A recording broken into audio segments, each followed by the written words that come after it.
Moi, j'ai envie de continuer un peu la vie que j'ai là, c'est-à-dire être un peu toujours avec un sac à la main. Ouais, bon, ça, toi, t'as vu? Oui, ça, j'adore ça. Ça va être l'occasion de le faire. Financièrement, est-ce que je pourrais continuer?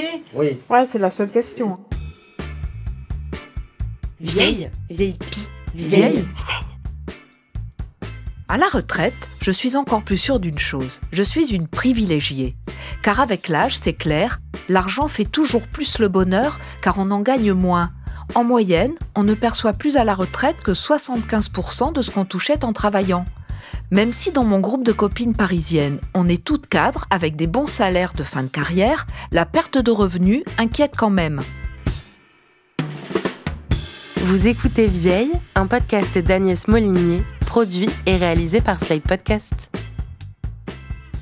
Voilà, pour l'instant, je suis célibataire, donc j'ai pas vraiment de projet. J'ai jamais été proprio non plus, jamais eu, tu vois. Et moi, j'aurais voulu éventuellement avoir une maison pour aussi recevoir. J'aurais pas les moyens pour avoir 3 chambres. Tu vois, tu peux pas les recevoir. Donc c'est surtout ça. Moi, c'est la maison pour recevoir aussi les potes, pour rendre un peu les invitations. Que du coup, je rends pas. Mais comme ce sont mes amis, ils me disent toujours, mais attends, arrête de prendre la tête. Non, mais après, c'est génial ce que tu dis, mais juste ça a un coût. C'est un coût, voilà. En France, la retraite moyenne est de 1 674 € pour les hommes, 1 272 € pour les femmes, 24% d'écart. Et ça, c'est avec les pensions de reversion, ce qu'une femme veuve touche au décès de son ou sa partenaire. Car sans compter les pensions, l'écart se creuse, il est de 40%. J'ai la chance d'avoir une maison en Dordogne, dans le sud-ouest. Ma voisine, Aline, n'a pas tout à fait eu la même vie que moi. Elle a plus de 70 ans, elle est mariée, active, et pas du genre à se plaindre, alors qu'elle touche moins de 1 000 € par mois. La faute à l'intérim et au licenciement qui ont émaillé sa carrière de comptable. Après, j'ai fait 17 employeurs quand même. En combien de temps? Mais toute ma carrière. Ouais. C'est beaucoup. J'ai fait 6 ans d'intérim. Le plus longtemps que tu es resté chez un employeur, c'est combien de temps? 15 ans. Et c'était où? À Toulouse? Oui. Et là, pourquoi t'as arrêté? Après, licenciement économique. À chaque fois? Ah, mais moi, ça n'était que ça. 3 licenciements économiques dans ma carrière. Donc, en fait, tu pouvais pas rester chez un employeur. Et là, au bout de 15 ans, j'ai fait un DUT, gestion PME PMI. Donc, tu as repris tes études? Les études. Donc là, j'avais 30... Et avant de reprendre tes études, t'avais quel niveau bac? CAP, sténodactylo. Et là, je suis montée à bac plus 2. Ah, c'est super! Voilà. Les études. Et ça, c'était en quelle année? 86-87. Tu avais? 33-34 ans. Là, j'ai refait 3 ans de formation à bosser, à pleurer. Pour devenir donc expert comptable? Oui, et à pleurer. J'ai pleuré aussi. Hein. Franchement, j'ai pleuré. Parce que c'était compliqué. Et le plus que j'ai fait ici, c'était chez Dalix, 8 ans. Quand tu dis ici, c'est en Périgord? En Périgord, 8 ans. Licenciement économique. Après, j'ai été à Exideuil. J'ai fait Ribérac. Oui, toi, t'as vraiment été que dans des entreprises qui... Comme là, maintenant. Qui arrêtaient, quoi. Comme là. Moi, j'ai beaucoup ramé, ouais. Et tu trouvais que c'était plus dur à la fin? Oh, j'avais plus envie. Je faisais mon boulot de comptable, le service après-vente et l'envoi des tonnerres de l'encre. Tout ça pour la modique somme de 1 200 €. Voilà. Alors, moi, j'ai pas gagné plus, hein. Ouais, c'est ton maximum. Dans une carrière qui a quand même duré 40 ans, quasiment. Ouais. En écoutant Aline, je prends conscience de la stabilité de mon parcours en comparaison. Je suis restée 38 ans dans la même grande entreprise et j'ai bénéficié de tous les avantages sociaux que cela représente. Je mesure la chance que j'ai aujourd'hui en ayant une bonne retraite. J'en discute avec Juliette Rennes, sociologue, spécialiste du genre et de l'âge. Ce qu'on peut dire peut-être sur les questions de privilèges, c'est que peut-être ce qui s'est passé pour une partie de votre génération qui exerçait des métiers privilégiés, c'est que vous avez échappé à certaines dimensions du sexisme auxquelles sont confrontées plus brutalement des femmes dans des milieux moins privilégiés, ne serait-ce que dans l'espace privé domestique, le partage des tâches domestiques et parentales. Elles sont plus facilement délégables quand on appartient à un milieu privilégié, donc délégable souvent à d'autres femmes ou à des services d'aide, etc.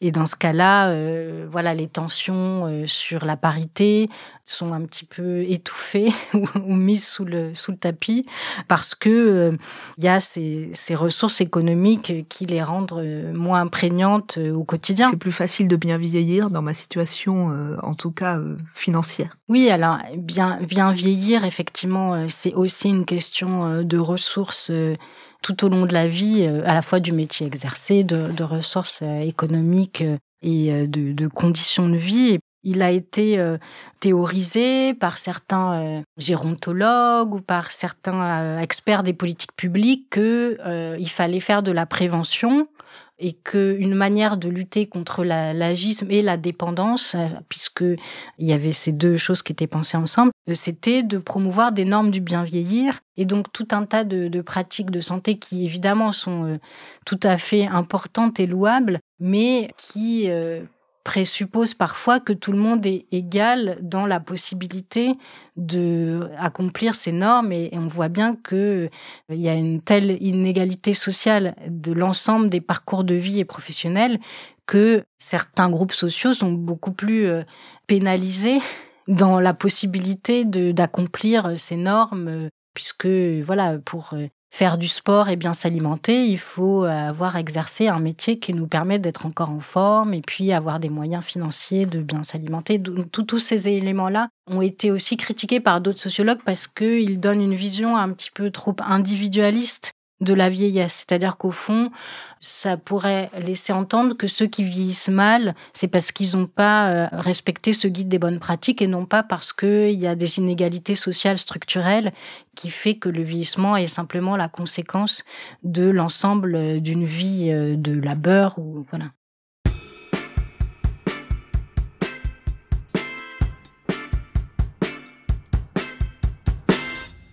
Vous avez quel âge ?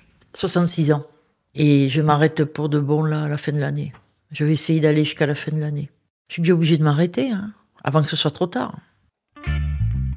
J'ai rencontré Nadine en Dordogne.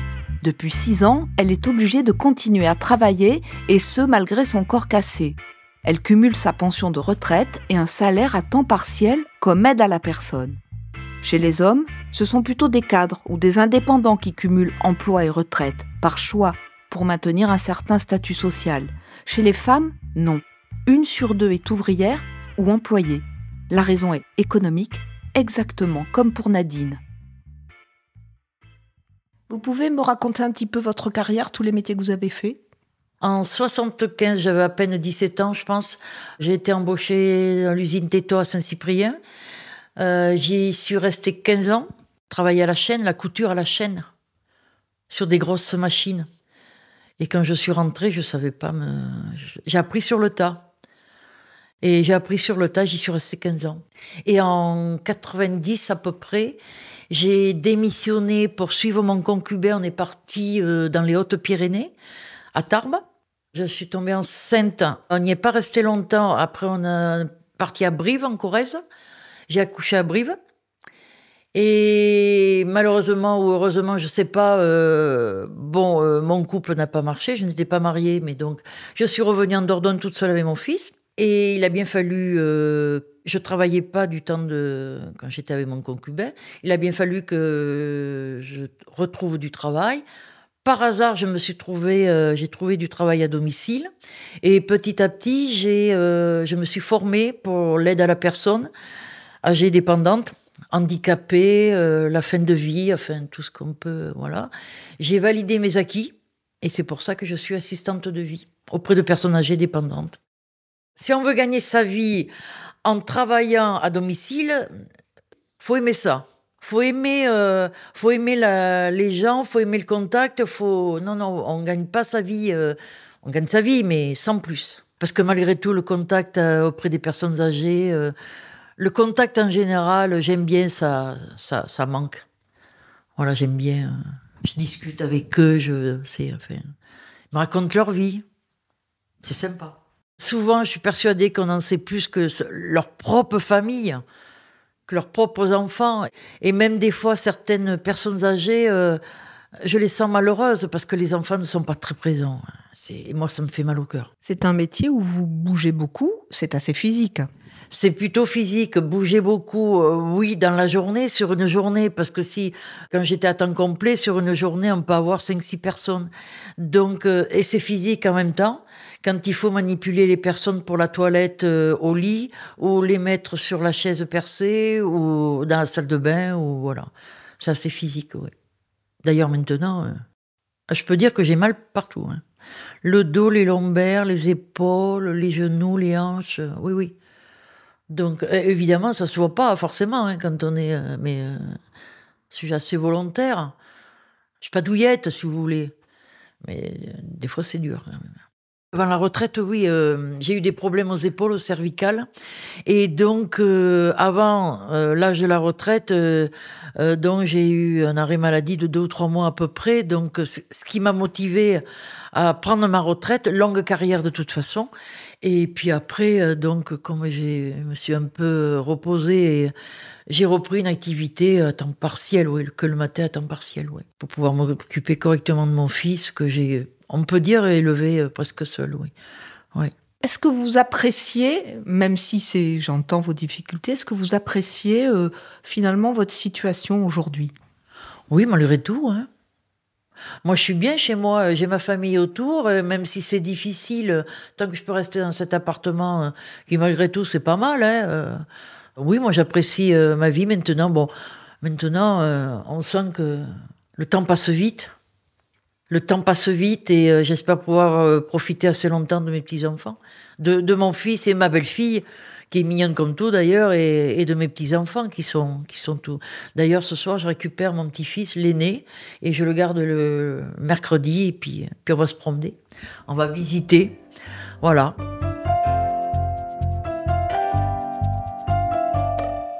Comme Nadine, Anne-Lise est mère célibataire, et pour avoir du temps à consacrer à l'éducation de sa fille, elle a renoncé à des revenus plus importants. Aujourd'hui, Anne-Lise a 62 ans et travaille toujours à temps partiel comme assistante d'éducation spécialisée dans l'accompagnement des enfants en situation de handicap. Je gagne presque 900 €. Voilà, 900 €. Mais parce que maintenant, moi, je fais ce métier depuis très longtemps et qu'effectivement, j'ai des poids, j'ai une ancienneté, quoi. C'est quand même pas beaucoup. Non, ce n'est pas beaucoup. Non. C'est pour ça que tu ne prends pas ta retraite ? Oui, c'est pour ça que je ne prends pas ma retraite, mais c'est aussi parce que j'ai commencé très tard à l'Éducation nationale et que pour l'instant, je n'ai pas suffisamment de points pour prendre ma retraite. Jeune, j'ai arrêté mes études, j'ai beaucoup voyagé, me disant, comme certaines personnes se disaient, de toute façon, je serais morte avant la retraite. Voilà. Et puis, moi, quand j'ai arrêté mes études, je lisais Simone de Beauvoir et Jacques Kerouac et il ne fallait surtout pas m'embêter.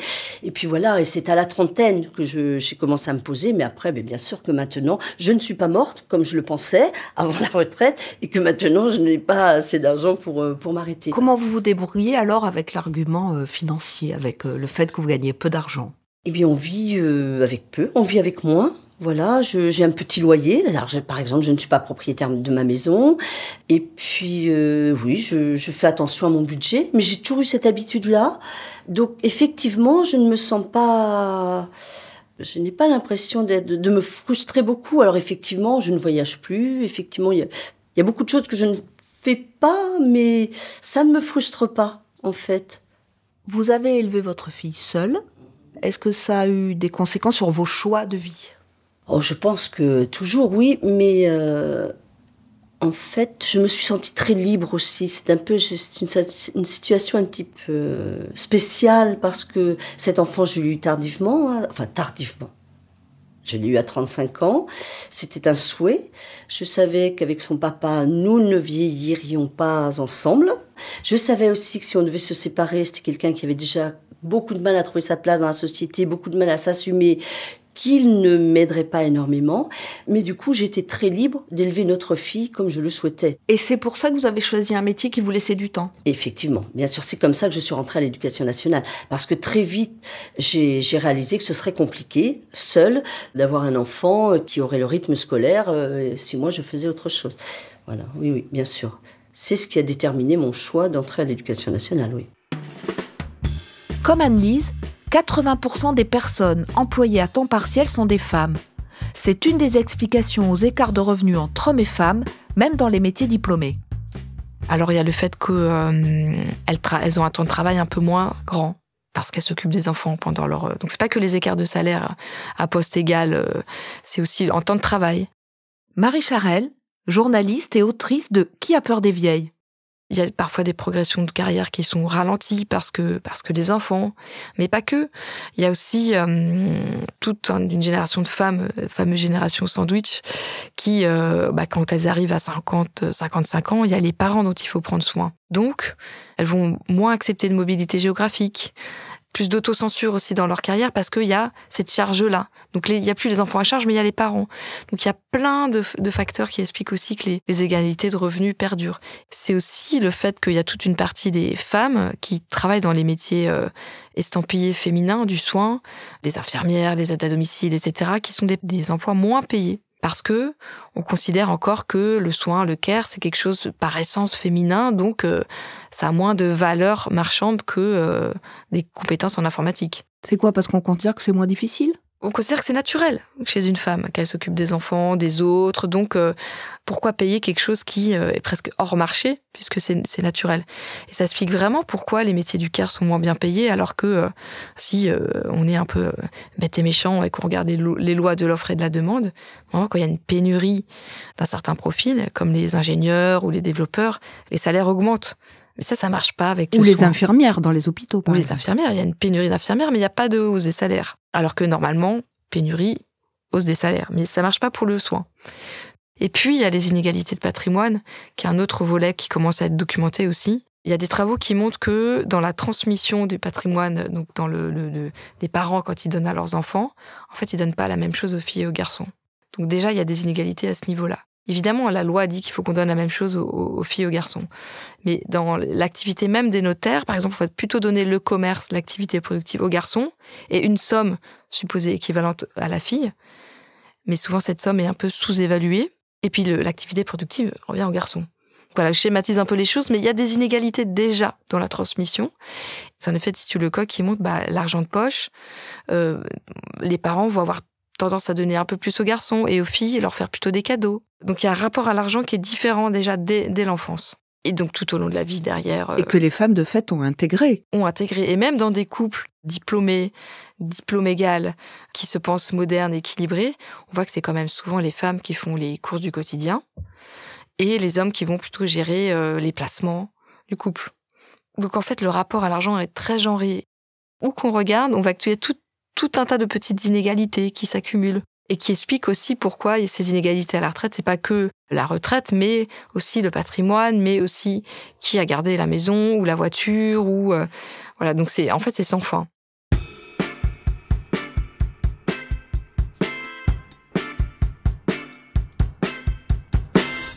Elle se dit peut-être qu'elle a peur de ne pas avoir assez d'argent et de ne pas avoir assez de retraite.